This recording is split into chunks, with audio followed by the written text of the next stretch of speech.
Morning, it is November 13th, coming to you live from Seoul. We start with the stories making the headlines at this hour. South Korea, the U.S. and Japan will launch a real-time data sharing scheme on North Korea's missiles. This was agreed as U.S. Defense Secretary Lloyd Austin is visiting Seoul for annual security talks. Meeting Austin, President Yoon called for Seoul and Washington's readiness against any Hamas-like attacks by North Korea. In Gaza, there have been clashes near Shifa hospital where patients are suffering amid a lack of fuel. Israel says it's targeting Hamas's command center. Hamas says hostage talks will be suspended over attacks near the hospital. To stabilize rising food prices, South Korean authorities will start an intense monitoring of 28 key items, including bread and milk.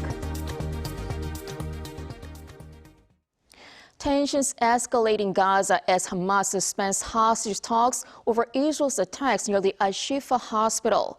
Hundreds of patients are suffering amid a lack of fuel. Shin Se-byuk has the latest. Hamas said on Sunday it would suspend hostage negotiations over Israeli military operations close to the site of the Al-Shifa hospital in Gaza.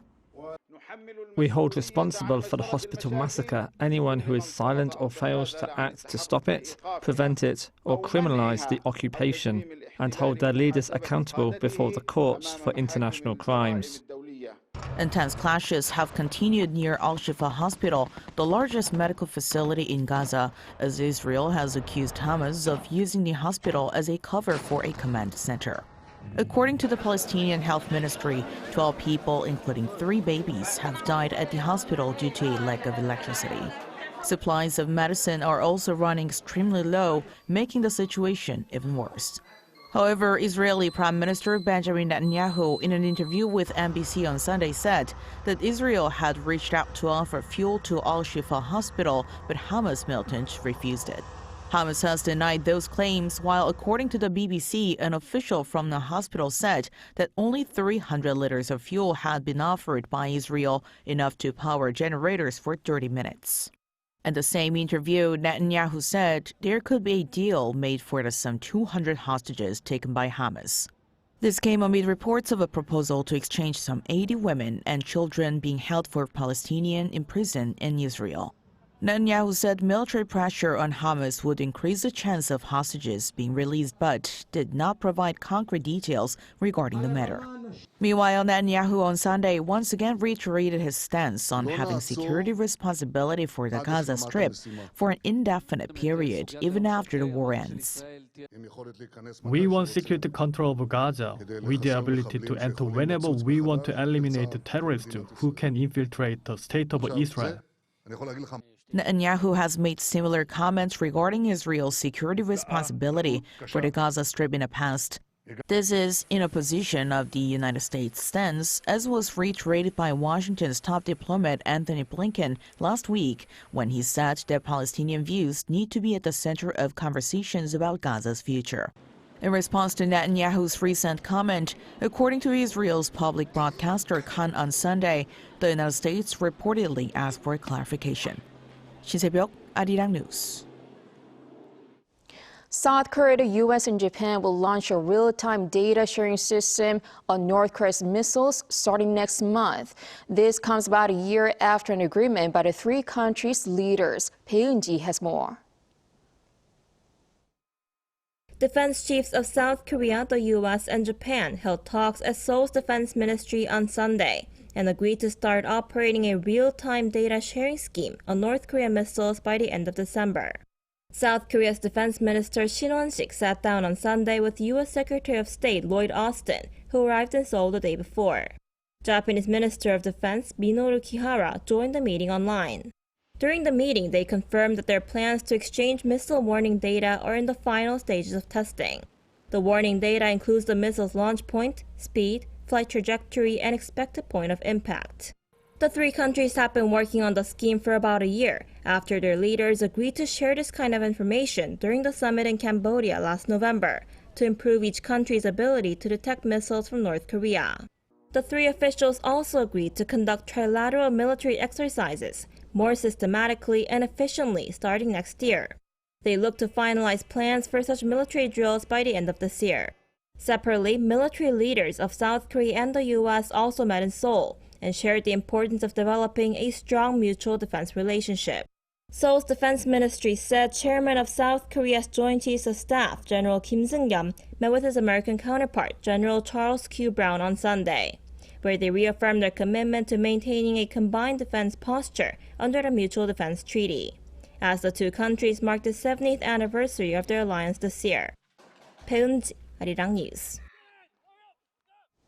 President Yoon made a request to U.S. Defense Secretary Lloyd Austin for strong readiness by Seoul-Washington alliance against the possibility of a surprise attack from North Korea resembling Hamas's October 7th attack on Israel. The president was speaking on Sunday at a dinner for U.S. officials in Seoul for the Security Consultative meeting. He added the conflict in the Middle East and the war in Ukraine is directly and indirectly linked to North Korea. He also touted the progress made since the Nuclear Consultative Group kicked off with the sharing of information and other cooperation efforts between the two countries. Austin responded that making the alliance stronger than ever is on President Biden's agenda, along with strengthening extended deterrence. And the annual Security Consultative meeting between Seoul and Washington's defense chiefs kicks off today here in Seoul. Talks between South Korea's Defense Minister Shin Won-sik and his U.S. counterpart Lloyd Austin will be focused on bolstering Washington's extended deterrence against North Korea's evolving provocations. Also highly likely to be included in the discussions is a security cooperation between South Korea, the U.S., and Japan, as well as the transfer of wartime operational control from Washington to Seoul. South Korea's defense ministry is also expected to explain the background to suspending the September 19th military agreement between Seoul and Pyongyang. President Yoon Suk-yeol on Thursday will attend the Summit of Indo-Pacific Economies as they attempt to finalize the framework to deepen cooperation on supply chains, trade, climate, and governance. Yoon's office says the South Korean leader will attend a meeting of the U.S.-led Indo-Pacific Economic Framework for Prosperity, or IPEF, during his 3-day stay in San Francisco on the sidelines of the IPath Summit. Amid Washington and Beijing's geopolitical rivalry in the Indo-Pacific region, the IPAD was launched in May last year. South Korea, Japan, Australia, Thailand, and Vietnam are among the 14 member countries striving for a connected, resilient, clean, and fair economy, which represent the 4 pillars of the framework. Only Pillar 2 on supply chain cooperation has been finalized so far, with trade officials moving quickly to conclude the other pillars around the time of the APEC Summit.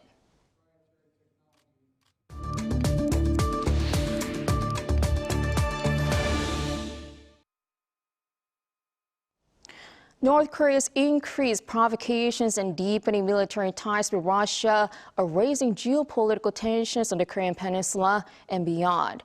Various diplomatic efforts are being made to counter North Korean threats here at home and abroad. For more on the diplomatic situation on the Korean Peninsula, we're joined by Stephen Norper, president of Asia Dialogue. Welcome to the show. Good morning. Good morning. Well, we just heard from a report about U.S. Defense Secretary Lloyd Austin's visit to Seoul. Prior to Austin's visit, Washington's Secretary of State Antony Blinken last week also visited South Korea. And that came as the U.S. faces urgent issues in the Middle East and Ukraine. Now, can we take the move as the U.S. putting major focus on North Korea issues? And if so, what are they most concerned about? Well, it is major focus on the North Korean issues, but it's also major focus on where South Korea and the United States can work together on global issues. Certainly, the United States is concerned about the morass in Ukraine. They're concerned about the violence in the Gaza, and they would like coordination with Seoul and Tokyo, for that matter, to try to make sure that they have the optimal use of the alliance. So it is concern about where North Korea is with its missile test, especially in light of the fact that we may see a satellite launch again. this deepening cooperation with Russia and North Korea that has seen munitions make its way to Ukraine. And similarly, there is concern about technology being shared back with the DPRK, but also the concern about how to work together to try to resolve some of these international conflicts. Right. Now, there is a great deal of attention on a summit between U.S. President Joe Biden and Chinese President Xi Jinping on the sidelines of the upcoming IPEF Summit. Will the issue of North Korea be addressed? And if so, will the U.S. once again ask China to play a, quote, constructive role in the matter? Well, certainly it will be addressed in the same manner that we see the U.S. Secretary of State and Secretary of Defense in Seoul. Clearly at APEC, North Korea will be on many people's minds, as will other regional issues like Taiwan. The United States will have this historic meeting now with China, and Xi and Biden will talk about several issues of concern. The most important at the moment is that of the immediate security concern around what is happening in Gaza and the Israeli conflict with Hamas. And the United States will be reaching out to China in terms of cooperative view on that front. They will also be discussing Taiwan, no doubt, at China's behest. But clearly, North Korea will figure into the agenda of security items that the United States would like to see China cooperate on. And both the United States and South Korea do feel that China may have a vantage here that may help leverage against some of the concerns we see, especially by way of the DPRK-Russia cooperation angle that you mentioned. Right. Also on the sidelines of the APEC Summit, President Yoon could sit down with President Xi. While Seoul is ramping up joint efforts, defense efforts with the U.S. and Japan against North Korea, what is it that Seoul is specifically looking to achieve through cooperation with China when it comes to dealing with North Korea? Well, Seoul has historically looked to Beijing for cooperation on the management of peninsular issues in a Seoul-led process. They would like the support of China, which is such a significant economic and military ally with the DPRK. They would like the ROK would like the PRC to assist in terms of putting leverage on the DPRK, limiting missile tests, kind of drawing down the potential here for disruption around a nuclear test. And those things like missile tests and nuclear tests ultimately are not in China's interest. And they will emphasize that because China then will see a lean forward by the United States, Japan, and South Korea in the event of a nuclear test and with the continued acceleration of missile tests. And China may well itself have concerns about the level of technology that the DPRK is approaching, which is growing very sophisticated and the lethality of which makes for a more unstable region. And that will affect China as well. China that's concerned about its own economy and some dwindling prospects there. A China that's concerned about the situation in Taiwan. So this is a time of fragility in Northeast Asia, and trying to get China to cooperate despite the difficulty in U.S.-China ties in recent years is very important for both Seoul and ultimately Washington. Now, given all that, including China's own interests, regarding North Korean issues, can we expect any joint declaration from APEC members? Well, I think what you'll see is an expression of concern about the development. Clearly, what was emphasized by the U.S. Secretary of State in his visit was that things like Russia DPRK coordination are in violation of United Nations sanctions and raise a great deal of concern among many of the nations that will be represented at the APEC Summit in San Francisco. Also, things like IPEF, as just mentioned, will underscore the fact that you have a cooperative group of nations, which are the United States, South Korea, Japan, countries like Australia, India, that have a common security agenda and are concerned about Chinese developments and DPRK developments, as well as clearly concerned about Russia's aggression on Ukraine. So this creates an opportunity for them to talk, to continue to coordinate at a strategic level in the same manner that we're seeing cooperation and coordination at the operational level, such as things like tracking real-time missile tests, as we've just heard. So this is all very important to have a more ready and prepared and stable situation on and around the Korean Peninsula. All right, Dr. Norberg, we will have to wrap it up here, but thank you so much for your insight this morning. Thank you, and aloha.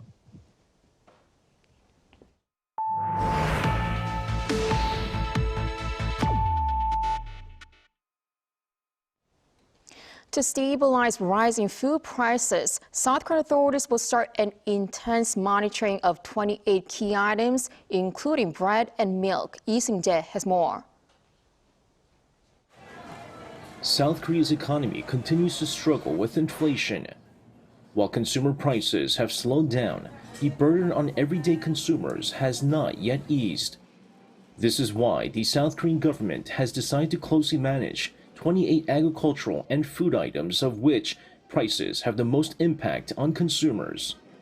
Some of the items include bread, milk, and flour, and takeout foods like hamburgers, pizza, and chicken. Also, agricultural products like rice, cabbage, and apples have seen the highest price rises. The government plans to do its best to stabilize prices by closely managing the cost of items that are often sought after by everyday consumers. According to Statistics Korea on Sunday, the consumer price index for milk last month was at 122.03, up 14.3% from the same month last year. That figure was the highest in 14 years and 2 months in the aftermath of the global financial crisis in 2009. Additionally, sugar rose by 17.4%, ice cream by 15.2%, and coffee by 11.3%. However, compared to 2 years ago, prices of the aforementioned goods have risen 34.5%, 23.8%, and 23% respectively. The price of bread also rose by 5.5% compared to October 2022, but the increase is 21.6% compared to 2 years ago. While the price of cooking oil rose by just 3.6% on year, it's nearly 48% higher than 2 years ago. The Ministry of Agriculture, Food and Rural Affairs forecasts that the prices of the 28 items are not likely to rise any further before the end of the year, but may vary depending on variables like rising global oil prices due to the armed conflict in the Middle East. With such uncertainty still lingering, the Agricultural Ministry plans to check prices daily and communicate with related product producers and consumer groups to make sure the prices stabilize going into the winter months. Lee Seung-jae, Arirang News. Scientists say this year is set to be the warmest year in recorded history. This is sending out a greater sense of urgency for climate action in the lead up to COP28. Jung Eun-ju has the details. Climate scientists from the European Union said Wednesday that 2023 is on track to be the planet's warmest year in recorded history. According to the EU's Copernicus Climate Change Service, or C3S, last month was the hottest October on record and 1.7 degrees Celsius warmer than average temperatures for the same month in pre-industrial times. C3S Deputy Director Samantha Burgess described the October temperature anomaly as very extreme. When we combine our data with the IPCC, then we can say that this is the warmest year for the last 125,000 years. The heat is a result of greenhouse gas emissions combined with the emergence this year of the El Niño weather pattern, which warms surface water in the eastern Pacific Ocean. According to C3S, the global average temperature from January to October this year was the highest on record. The previous record was 2016, another El Niño year. Climate Central, a non-profit science research group, also reported that the last 12 months were the hottest ever recorded on Earth. Over the course of the year, 7.3 billion people, or 90% of humanity, reportedly endured at least 10 days of high temperatures that were at least 3 times more likely because of climate change. Burgess emphasized the pressing need for urgent and ambitious climate action leading up to the COP28 Climate Summit. COP28 is the 28th annual United Nations climate meeting where governments will discuss how to limit and prepare for future climate change. The summit is being held in Dubai, the United Arab Emirates, from November 30th until December 12th. COP28 aims to keep alive the goal of limiting long-term global temperature rises to 1.5 degrees Celsius, which was agreed by nearly 200 countries in Paris in 2015. Additionally, COP28 will concentrate on quickly moving to clean energy sources, decreasing greenhouse gas emissions before 2030, delivering money for climate action from richer to poorer countries, and working on a new deal for developing nations. 정은주, Arirang News. In the world of K-pop, we're now used to seeing K-pop groups with members who are not Korean. But what about other groups that mirror the K-pop style? This trend is being called K-pop 4.0. Our culture correspondent Song Yujin spoke with one such girl group. Hi, we are StarBe. Get ready! 안녕하세요. 저희는 인도네시아에서 온 girl 그룹입니다. StarBe made their debut 4 years ago. However, they came to Korea this August as trainees. They were chosen for the Grow Together project by the Korean Foundation for International Cultural Exchange, which offers emerging overseas artists the opportunity to train in Korea. Over the last 4 months, these girls underwent the rigorous training that K-pop trainees go through with hours of vocal lessons and dance classes every day. In Korea, usually they have like a longer time session for the training, and they gave us a lot of time to practice by ourselves. In Indonesia, we always practice with the teacher, so like it's like a different method where Korea makes you like grow and learn from yourself, and it like. StarBe represents the new era in K-pop, dubbed as K-pop 4.0. The initial era involved tailoring Korean artists to match the trends in other countries, such as BoA's success in Japan during the early 2000s. This transitioned into the second stage, integrating non-Korean members into K-pop groups, followed by the third stage, featuring groups entirely comprised of non-Korean members. Now, K-pop is exporting its training system. The K-pop nurturing system has reached a significant milestone. Entertainment companies have implemented this system for K-pop groups, and witnessing their global success has sparked a growing interest in extending this system internationally. According to Park Chang-woo, the head of the management agency that trains StarBe, this model is pivotal for K-pop's sustained global influence. Adapting K-pop to suit each country and spreading its training and management system can open up new opportunities for the K-pop industry. Overseas fans will feel a stronger sense of familiarity with the artists too. Having finished their months-long training, StarBe is now going back to Indonesia. Drawing from their experiences in Korea, this is their vision. We are trying to follow the trend that's happening now, that people like the Korean K-pop groups that have a very unique genre and a very unique concept in itself. But we try to mix it up with our own nationally like Indonesian trends and also Indonesian costume like we wore today. K-pop's fusion with diverse cultures is one way that could ensure its enduring impact on the global stage. 송유진, Arirang News. South Korean golfer Hae-ran has won the 2023 LPGA Rookie of the Year, becoming the 14th South Korean to win the award. After finishing tied for 12th at the Anika driven by Gamebridge at Pelican tournament on Sunday, the 22-year-old also became the first South Korean golfer to win the honor in 4 years. Korean Aussie Grace Kim needed back-to-back wins with 2 events left in the season to win the Rookie of the Year award, but Kim finished tied in 23rd at the Anika. Yu joins a long list of South Korean legends who have won the award, including Park Se-ri in 1998 and Shin Ji-ae in 2009.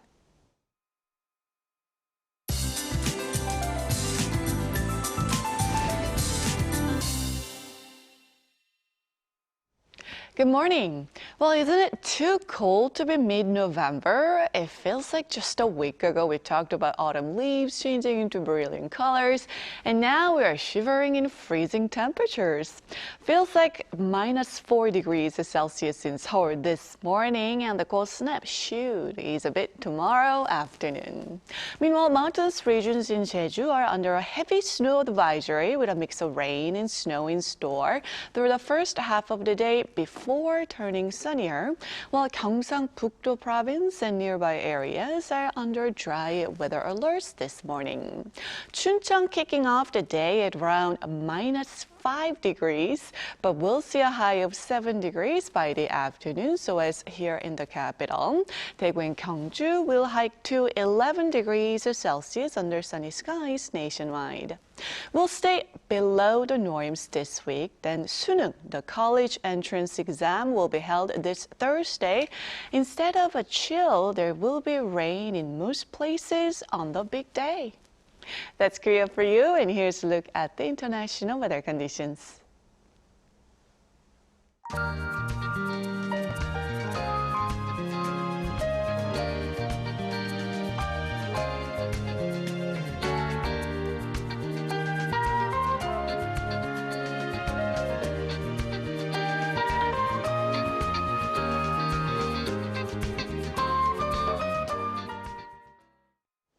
That is all for today. Thanks for watching.